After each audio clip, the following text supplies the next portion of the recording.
Captain Jake Morrison stood in the middle of the giant alien courtroom. His hands were tied behind his back with metal chains that cut into his skin. The room was so big that his voice would echo if he tried to shout. Above him sat 12 different alien creatures on high chairs that looked like thrones. Each one was from a different planet in the galaxy. The biggest alien was a Zelkari. It had gray skin like old leather and 6 arms that moved like snakes. Its eyes were black and cold. When it spoke, its voice sounded like rocks grinding together. "Human Morrison," the Zelkari said. "Your species has been found guilty of being too violent. You fight too much. You ask too many questions. You do not follow orders like good children should." Jake felt his jaw muscles get tight. He wanted to punch something, but the chains held his arms back. "We defend ourselves when attacked. We explore space because we want to learn. How is that wrong?" The Zelkari made a sound like laughing, but there was no joy in it. "You see? Even now you argue. Even now you cannot accept that you are inferior beings." Around the courtroom, other aliens nodded their heads. Some looked like giant insects. Others had tentacles instead of arms. A few looked almost human, but their skin was blue or green. All of them stared at Jake like he was some dangerous animal in a cage. "The Galactic Council has decided," another alien said. This one had a voice like singing, but the words were cruel. "All humans must leave their colony worlds. All human military ships must be destroyed. All humans must stay in their home system under our watch." Jake's heart started beating faster. "You can't do that. Those colonies have families, children, people who have lived there for 20 years. They will move," the Zelkari said, "or they will die." Back on Earth, Admiral Lisa Hayes sat in her command center watching everything on a big screen. The room was dark except for the blue light from computer monitors. Around her, dozens of officers watched the trial with angry faces. "This is insane," said Colonel Ray Thompson. He was a big man with scars on his hands from old battles. "They're treating us like criminals." Lisa had been in the military for 30 years. She had fought in 3 wars and saved 2 planets from asteroid strikes. But she had never felt as helpless as she did right now. "They have the bigger guns, Ray. For now, we have to be smart." On the screen, they watched as alien ships moved toward human colonies. The ships were huge, some as big as cities. They had weapons that could crack planets open like eggs. The human colonies had small defense fleets, but they were like ants fighting elephants. Sam Parker was on his way to meet with the Council's fleet near the colony world of Haven. Sam was Earth's best diplomat. He could talk his way out of almost any problem. But when his ship got close to the alien fleet, something went wrong. "This is Diplomat Parker requesting permission to dock," Sam said over the radio. "I have orders from Earth to negotiate the colony evacuation terms." The alien response was quick and harsh. "Human ship, you will shut down your engines and surrender. Any movement will be seen as an attack." Sam's ship was called the Peacemaker. It had no weapons, just communication equipment and meeting rooms. But the aliens didn't care. They fired some kind of energy beam that made all the ship's power go out. Sam and his crew floated in the dark as alien soldiers came aboard. "We are diplomats," Sam said as the aliens put him in chains. "We came here to talk." The alien soldiers looked like walking skeletons made of metal. They didn't answer. They just dragged Sam and his crew to prison cells on their ship. Dr. Elena Rodriguez was working late in her lab on Earth when she found something terrible. Elena studied alien languages and cultures. She was good at breaking codes and understanding secret messages. What she found in the alien communications made her hands shake. The messages talked about something called the Rage Builders. They were an ancient species that had lived long ago. According to the alien records, the Rage Builders could turn their anger into power. When they got mad enough, they could build weapons that no one had ever seen before. They could change the way wars were fought. The aliens thought humans might be related to these Rage Builders. They were afraid that if humans got angry enough, they might become just as dangerous. So the Council decided to stop humans before they could become a threat. Elena printed out the messages and ran to Admiral Hayes's office. "Lisa, you need to see this," she said, breathing hard from running. "They're not just trying to control us. They're trying to wipe us out before we get too strong." On the colony world of New Haven, Lieutenant Alex Chen got the worst news of his life. His sister Emma lived on New Haven with her husband and 2 small children. They had built a farm there and were happy, but now they had to leave everything behind. The transport ships are overcrowded, Emma told Alex over video call. Her face looked tired and scared. They're putting 3 families in spaces meant for 1. The children are crying all the time. Alex was a Marine. He had trained his whole life to protect people, but there was nothing he could do to protect his own sister. Where are they taking you? A place called Kepler Station. They say it's temporary, but Alex, the other refugees say it's more like a prison camp. The call ended when the aliens cut the communication lines. Alex stared at the blank screen for a long time. His hands slowly turned into fists. Captain, Morrison finally returned to Earth after 3 days of traveling. The aliens had let him go, but only so he could deliver their final message. He walked into Admiral Hayes's office like a man carrying a heavy weight. They gave us 2 weeks, he said. 2 weeks to shut down all our military bases. 2 weeks to recall all our exploration ships. 2 weeks to become prisoners in our own solar system. Lisa looked at the data on her computer screen. Refugee ships were already arriving at Earth's space stations. Families who had lost everything. Children who didn't understand why they couldn't go home. Old people who might not survive the journey to wherever the aliens planned to put them. What if we refuse? She asked. Jake's voice was quiet but hard as steel. They'll kill us all. Every man, woman, and child in human space. Outside the window, Earth looked peaceful and blue. But around it, alien ships were already arriving. Big, dark shapes that blocked out the stars. The Council's fleet was taking position like wolves surrounding sheep. They think they know us, Lisa said finally. They think they can break us by taking away our homes and our freedom. They think humans will just give up and accept whatever they decide to do to us. Jake nodded slowly. They have no idea what they just started. Neither of them knew it yet, but the Council had made the biggest mistake in galactic history. They thought they were preventing humans from becoming the rage builders. Instead, they were about to create them. 3 weeks had passed since the aliens forced humans to leave their colony worlds. The refugee ships were flying through space like a sad parade of the defeated. But what happened next would change everything. Commander Rick Stone was watching his patrol ship's radar when he saw something that made his blood turn cold. The transport ship New Dawn was in trouble. The big ship carried 15,000 human civilians from the outer colonies, families with children, old people, farmers who had never hurt anyone in their lives. New Dawn, this is Patrol Ship Guardian, Rick called over the radio. What's your status? The voice that came back was full of fear. Guardian, we've lost main power.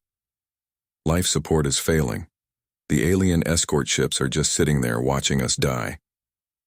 Rick looked out his window and saw the Council escort ships floating nearby like vultures. They were close enough to help, but they weren't moving. They were just watching as 15,000 humans slowly ran out of air. Council ships, this is Commander Stone. The New Dawn needs immediate assistance. People are dying. The alien response was cold and emotionless. Human vessel, you are not authorized to interfere. Continue on your patrol route. Like hell I will, Rick said. He turned his ship toward the New Dawn, but the alien ships moved to block him. Their weapons powered up with a red glow that meant death. Rick had to choose between saving 15,000 people or starting a war his small ship couldn't win. It was the hardest choice of his life. He watched helplessly as the New Dawn's lights went out one by one. The ship became a tomb floating in the darkness of space. On Earth, President Karen Williams was in a meeting with the Global Defense Council when the news came in. Her assistant ran into the room with tears in her eyes. Madam President, we've received a distress signal from the New Dawn. They're all gone. The room went silent. 15,000 people. Dead. And the aliens had just watched it happen. Karen Williams had been president for 6 years. She had dealt with natural disasters, economic problems, and political fights. But she had never felt rage like this before. She stood up slowly, her hands shaking. Get me Admiral Hayes, Get me everyone right now. The official report from the council came 3 hours later. They called it a navigational error. They said the New Dawn had flown too close to a dangerous asteroid field. They said it was unfortunate, but these things happened during mass relocations. But the black box data told a different story. Commander Stone had recorded everything. The alien ships had disabled the New Dawn's engines on purpose. When the human ship called for help, the aliens had turned off their radios. When other human ships tried to rescue the survivors, the aliens had threatened to destroy them too. Lieutenant Alex Chen was on Mars when he got the news about his sister. Emma had been on the New Dawn with her husband and 2 children. Alex stared at the message for a long time, reading it over and over, hoping the words would change. But they didn't change. Emma was dead. Her family was dead. And the aliens who were supposed to protect them had killed them. Something broke inside Alex that day. Something that could never be fixed. He walked to his commanding officer's door and knocked. Colonel Ray Thompson knew what Alex wanted before he even spoke. The young Marine's eyes had changed. They looked like the eyes of a man who had nothing left to lose. "I want to volunteer for special operations," Alex said. "Whatever you've got that's dangerous and far from here." Ray nodded slowly. He had seen good soldiers break before, but Alex wasn't breaking. He was becoming something else, something harder and more dangerous than before. "There are resistance groups forming in the outer systems," Ray said quietly. "Unofficial groups. People who don't want to follow orders anymore." Alex's smile was cold as winter. "Sounds perfect." Admiral Lisa Hayes was working late when Captain Morrison came to her office with a folder marked "Top Secret." Jake's uniform was wrinkled and he had dark circles under his eyes. He had been traveling for days gathering information from human agents throughout Council space. "Lisa, you need to see this," Jake said. He spread photos and documents across her desk. "The prison worlds aren't prisons, they're death camps." The pictures showed human refugees in cages barely big enough for animals, children who looked like skeletons, old people lying in dirt without medical care. The aliens weren't just relocating humans, they were killing them slowly. "How many?" Lisa asked, her voice barely a whisper. 50,000 so far, maybe more. "And Lisa, they're doing experiments. They're trying to figure out what makes humans different. They're cutting people open while they're still alive." Lisa closed her eyes and took a deep breath. When she opened them again, they were hard as diamonds. "Get me Dr. Carter. Wake him up if you have to." Dr. Ben Carter was Earth's top military strategist. He was the man who figured out how to win wars that couldn't be won. When he arrived at Admiral Hayes's office an hour later, he was carrying his laptop and 3 cups of coffee. "I've been analyzing the Council fleet positions," Ben said without waiting for questions. "They're not just containing us, they're getting ready to wipe us out completely." He showed them a holographic map of space around Earth. Red dots marked Council ships. There were thousands of them, positioned at every jump point and space lane. "They're waiting for something," Ben continued. "My guess is they want to make sure no humans escape when they start the final phase." "Final phase?" Jake asked. "Complete extermination. They're going to kill every human in the galaxy." The meeting was interrupted by another emergency alert. Another transport ship was in trouble. The Freedom's Hope, carrying 8,000 refugees, had lost power near the Centauri system. The same story as the New Dawn. Engine failure. Life support failing. Council ships nearby, watching and doing nothing. This time Admiral Hayes made a different choice. She sent 3 human warships to help, even though it might start a war. But they arrived too late. The Freedom's Hope was already dead in space. What made it worse was what the rescue ships found. Escape pods floating in space with frozen human bodies inside. The pods had been working fine. The people inside had been alive for hours after the main ship died, but the Council ships had jammed their distress signals and refused to pick them up. Images of human children frozen in space were broadcast across every human world. The aliens had left them to die on purpose. They had watched human families float helplessly in the void until their air ran out. The message was clear. This wasn't about relocation anymore. This wasn't about keeping humans contained. This was murder. Cold, calculated, deliberate murder. President Williams addressed the nation that night. Her voice was steady, but her eyes burned with anger. "My fellow humans," she said, "today we learned the truth. The Galactic Council doesn't want to control us. They want to kill us. All of us. Every man, woman, and child who calls themselves human." She paused and looked directly into the camera. "They think they can break our spirit by murdering our families. They think they can make us surrender by showing us pictures of our dead children. They are wrong." Across human space, people watched their president's speech. In underground bunkers, resistance fighters checked their weapons. In secret laboratories, scientists worked on projects that had been locked away for being too dangerous. On military bases, soldiers who had been ordered to stand down quietly began to disobey those orders. The aliens had wanted to prevent humans from becoming the legendary rage builders. Instead, they had just created them. And the galaxy was about to learn what human fury really looked like when it had nothing left to lose. The pictures of frozen human children spread across the galaxy like wildfire. Every human colony, every space station, every ship flying through the void saw them. The images burned into people's minds and hearts. They would never forget what the Council had done. On Mars, Tony Baker was working in the biggest shipyard in the solar system. Tony had been building ships for 20 years. He was good with his hands and better with a welding torch. But today, he wasn't just building ships, he was sending messages. Remember the hope. He burned into the hull of every ship that came through his station. The words were small, but they were there. Every pilot who flew one of those ships would carry that message to the stars. Every person who saw those words would remember what happened to the Freedom's hope. Other workers started doing the same thing. "Never forget" appeared on engine parts. Emma Chen Lives was welded into fighter jet wings. The aliens had wanted to break human spirit, but instead they had given it a voice. On Luna, Megan Foster sat in a room full of computer screens. Megan was the best cyber warfare expert in human space. She could break into any system, crack any code, and turn any computer into a weapon. For 3 weeks she had been following orders to do nothing. Today she stopped following orders. "Time to show these aliens what happens when you mess with the wrong species," Megan said to herself.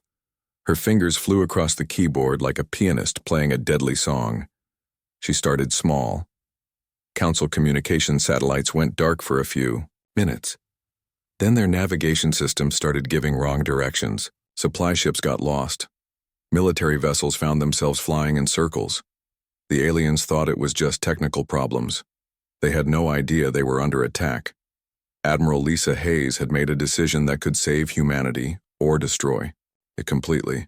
She called it Operation Sleeping Giant. The plan was simple and insane at the same time.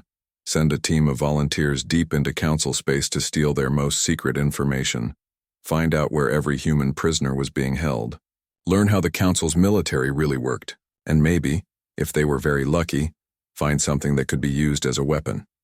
Captain Jake Morrison volunteered to lead the mission, even though everyone knew it was suicide. His team was small.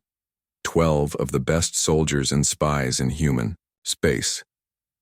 They took a ship that looked like a garbage hauler and headed straight into the heart of Council territory. The journey took 2 weeks. They passed Council patrols, Council checkpoints, and Council battle fleets. Every day they expected to be caught and killed. But Megan Foster's computer viruses were making the Council's sensors unreliable. Ships that should have been spotted flew by invisible. When they reached the Council's central database facility, Jake's team found something they didn't expect. The building was huge, bigger than most cities. But it was only lightly guarded. The Council had never imagined that anyone would be crazy enough to attack it. 12 humans against the most secure facility in the galaxy. Jake whispered to his team. "I like our odds." The infiltration took 6 hours. Jake's team moved through the building like ghosts, avoiding guards and security systems. When they reached the main computer core, they found files that made their blood run cold. The council hadn't just been experimenting on human prisoners. They had been dissecting them, cutting them apart while they were still alive to see what made them different. The files showed pictures that would give nightmares to anyone who saw them. But buried in those horrible files was something else. Ancient records about the Rage Builders. The council's deepest fear was that humans would discover what they really were. The Rage Builders hadn't just been warriors. They had been innovators. When they got angry enough, they could invent new technologies overnight. They could create weapons that no one had ever imagined. Jake's team copied everything and prepared to leave, but they were discovered at the last moment. Council security forces surrounded them. Jake thought they were all going to die. Then something unexpected happened. The building's own defense systems turned against the council guards. Megan Foster's viruses had spread even here. Lieutenant Alex Chen was no longer following anyone's orders.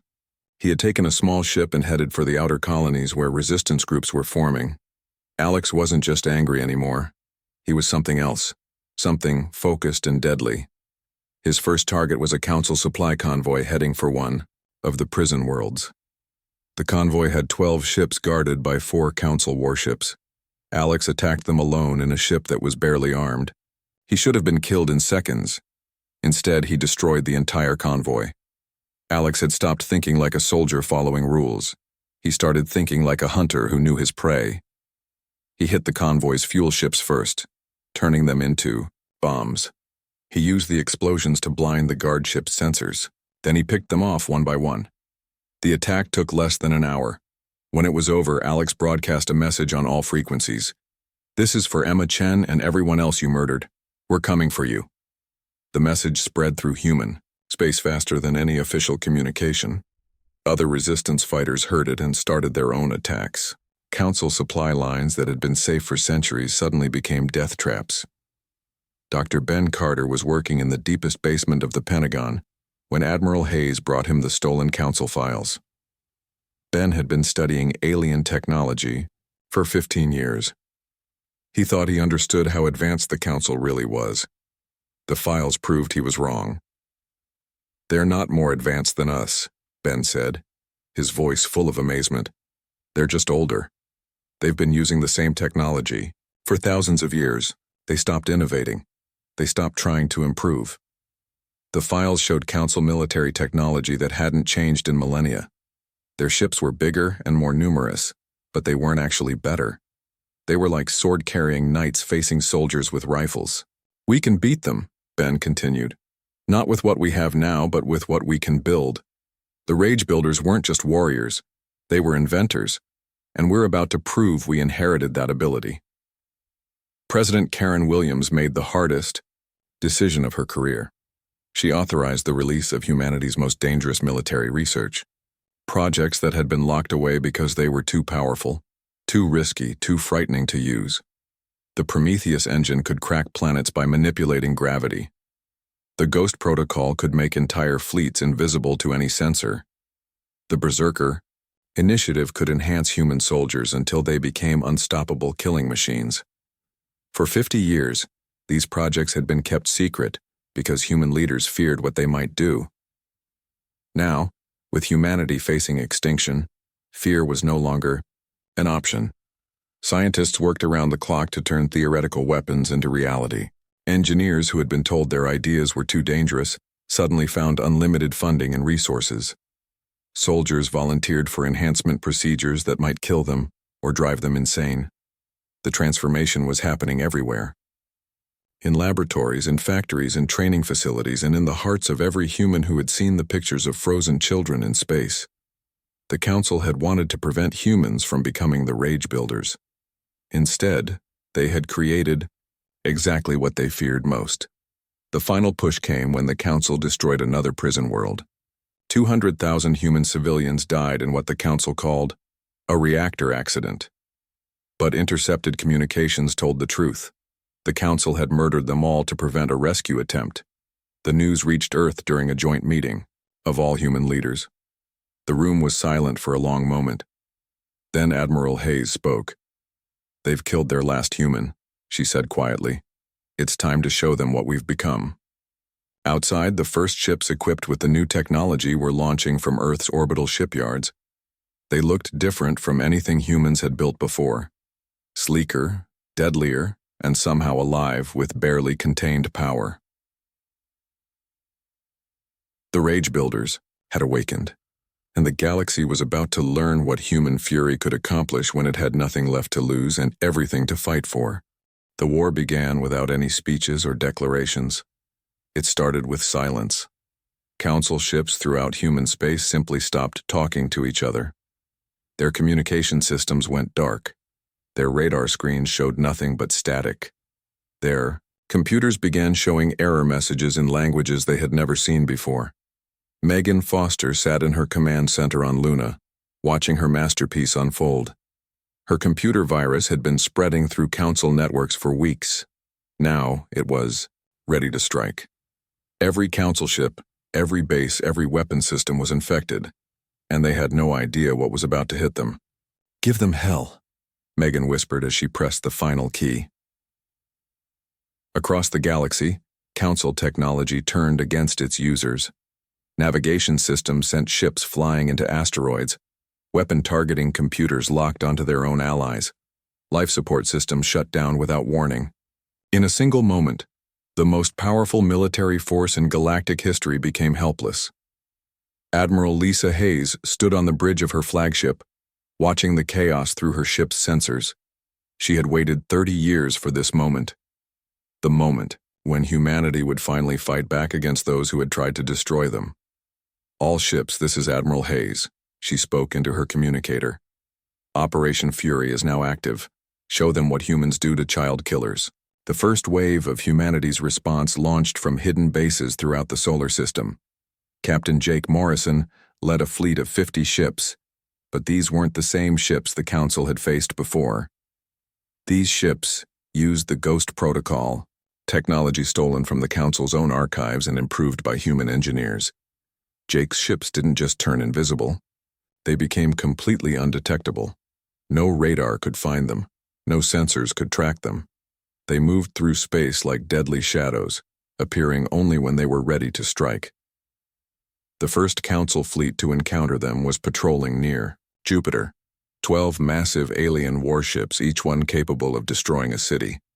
They were confident and arrogant, believing that humans were beaten and helpless. "Council Fleet 7, report your status," came a transmission from their command. "Base. All normal here," replied the fleet commander. No sign of human activity. They seemed to have finally learned their place. Those were the last words anyone heard from Council Fleet 7. Jake's ships materialized inside the alien formation like ghosts, becoming real. The Council ships suddenly found human vessels appearing on their bridges, in their engine rooms, and inside their weapon bays. The battle lasted 3 minutes. When it was over, 12 Council warships had been captured intact, their crews imprisoned in the same type of cells the Council had used for human prisoners. The ships themselves were added to the human fleet, their alien technology reverse-engineered and improved. Lieutenant Alex Chen was no longer just one angry Marine. He had become something the galaxy had never seen before. The Berserker Initiative had changed him from a normal human into a perfect killing machine.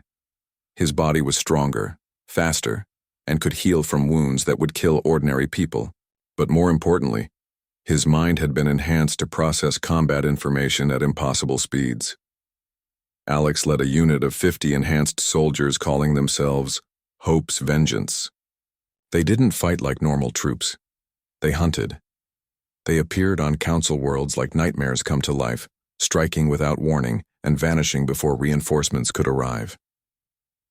Their first major target was the prison world where Alex's sister had been supposed to go. The world was defended by 5,000 Council troops and orbital weapons platforms. Hope's Vengeance attacked with just 50 soldiers. The enhanced humans moved through the Council defenses like water flowing around rocks. Their enhanced reflexes made enemy weapons seem slow. Their improved strength let them tear through alien armor with their bare hands. Their enhanced minds let them predict enemy movements before the aliens even knew what they were going to do. "This is for Emma," Alex said as he stood over the alien commander who had ordered the prison built. "This is for every human child you killed." The liberation of the prison world took 6 hours. When it was over, 20,000 human prisoners were free, and the council garrison had simply ceased to exist. Dr. Ben Carter stood in a test facility on the far side of the moon, watching humanity's most terrible weapon prepare for its first, real test. The Prometheus engine looked like a collection of metal rings surrounding a sphere of pure energy. It was beautiful and terrifying at the same time. "Target acquired," announced the technician operating the weapon. Kepler 442b locked in. Kepler 442b had once been a garden world. The council had strip-mined it and turned it into a fortress. Its surface was covered with weapons and factories. Deep underground bunkers held the council's most important military commanders. The aliens thought it was the safest place in the galaxy. "Fire," Dr. Carter ordered. The Prometheus engine sent a beam of twisted gravity across space. When it hit Kepler 442b, the planet didn't explode. It simply came apart like a puzzle being taken to pieces. Gravity waves tore through the planet's core, breaking the world into fragments that drifted apart in slow motion. The message was broadcast across the galaxy. "If you can destroy human worlds, we can destroy yours. But we're much better at it." President Karen Williams appeared on every communication channel in council space. Her image was transmitted by hijacked alien satellites and displayed on alien computer screens. She looked directly into the camera, with eyes that burned with controlled fury. "People of the galaxy," she said, "for too long, you have allowed the council to commit genocide in your name. They have murdered children. They have tortured prisoners. They have tried to exterminate entire species." She paused and held up a data pad showing the evidence Jake, Morrison's team, had stolen. "This ends now. The council has 72 hours to surrender all human prisoners and evacuate human space. They have 72 hours to turn over their war criminals for trial. If they refuse, we will show you what the Rage Builders were truly capable of." The response from the council was exactly what everyone expected. Grand Admiral Zethkri, commander of the council's main fleet, sent a message filled with anger and threats. "You pathetic humans think you can threaten us? We have 10,000 ships. We have weapons that can sterilize planets. We will crush your rebellion and finish what we started."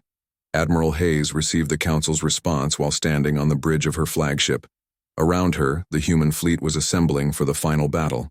Ships equipped with Ghost Protocol technology. Soldiers enhanced by the Berserker Initiative. Weapons powered by technology that the council had never imagined. "Admiral," reported her communications officer, "the council fleet is moving. All 10,000 ships are heading toward Earth." Admiral Hayes smiled for the first time in months. It wasn't a pleasant smile. It was the smile of someone who had been waiting for this moment for a very long time. "Perfect," she said. "Send a message to all human ships. We're not defending Earth. We're going to meet them halfway."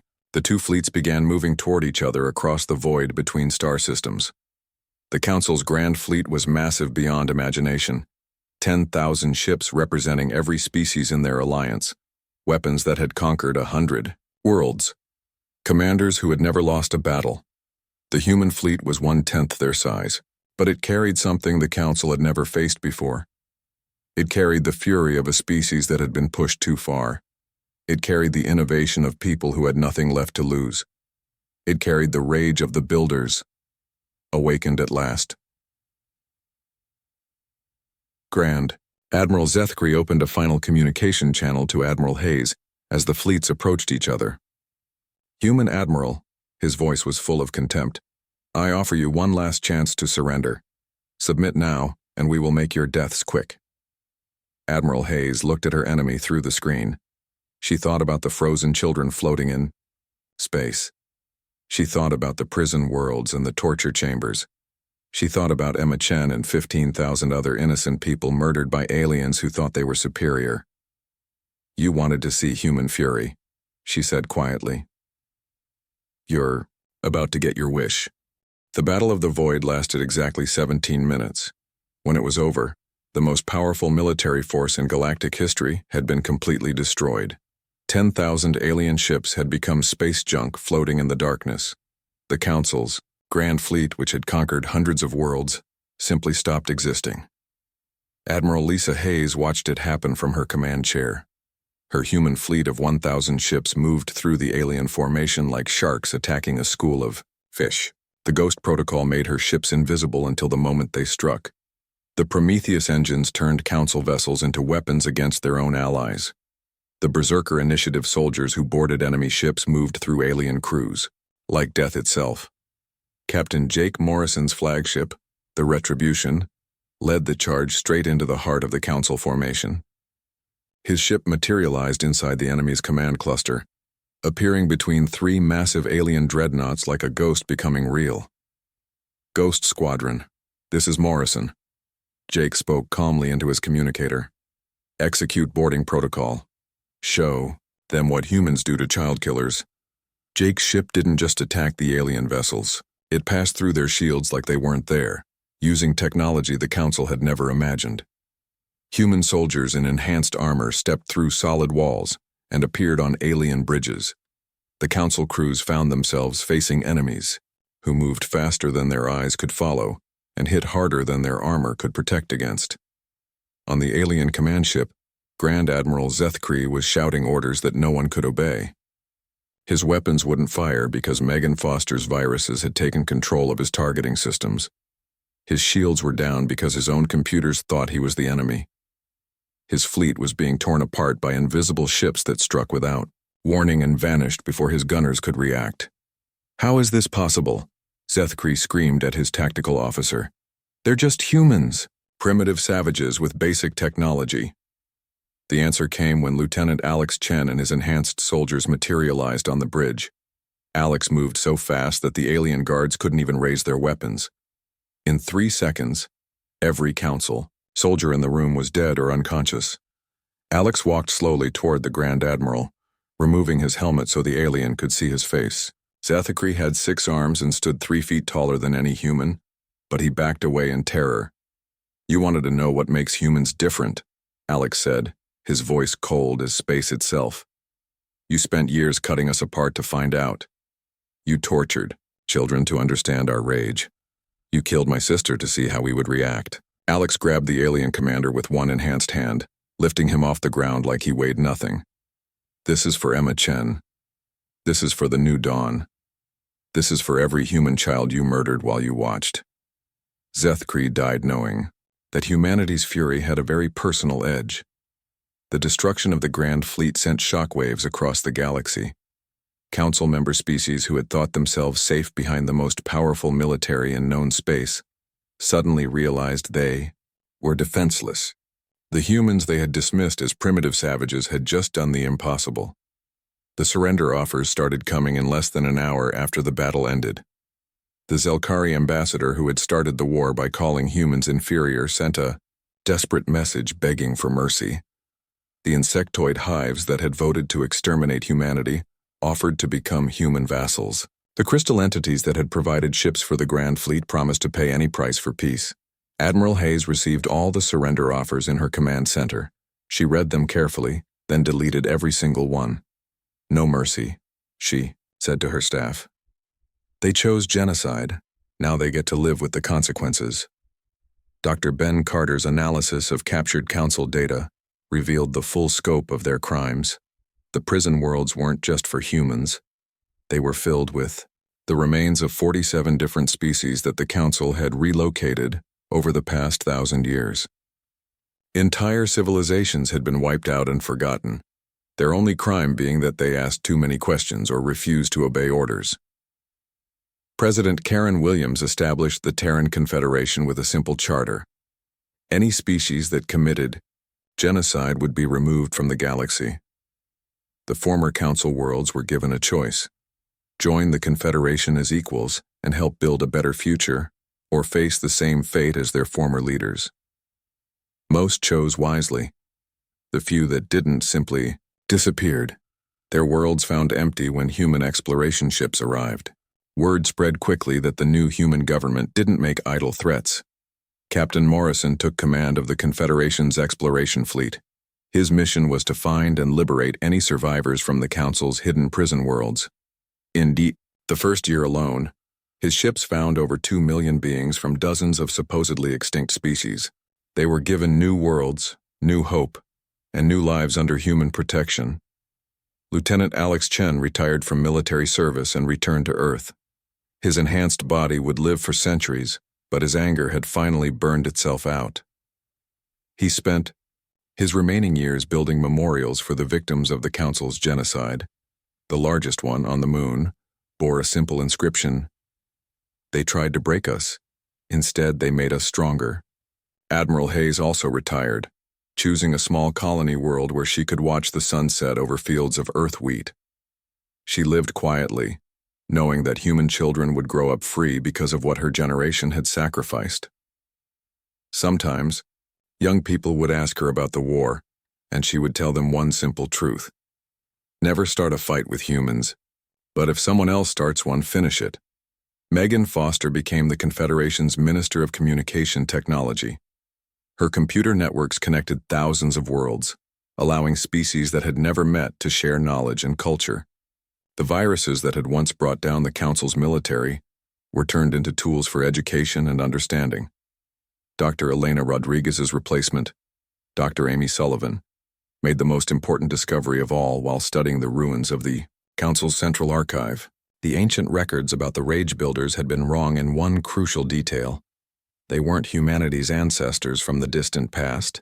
They were humanity's future, the species that humans had always been destined to become when pushed beyond their limits. The Council's fear had created exactly what they were trying to prevent. Amy stood in the archive, surrounded by the evidence of 1,000 years of galactic tyranny, and smiled. The galaxy was finally free because one species had refused to quietly accept extinction. The Rage Builders hadn't returned from the past.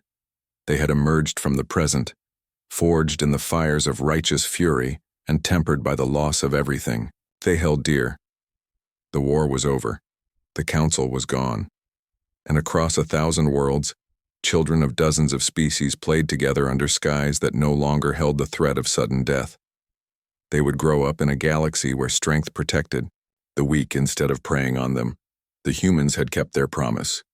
When the Galactic Council crossed the line, humanity's fury had exploded across the stars, and when the fire finally burned out, it left behind something better than what came before. The Rage Builders had awakened. The galaxy was free, and the universe itself was a little bit safer because sometimes, just sometimes, the good guys win.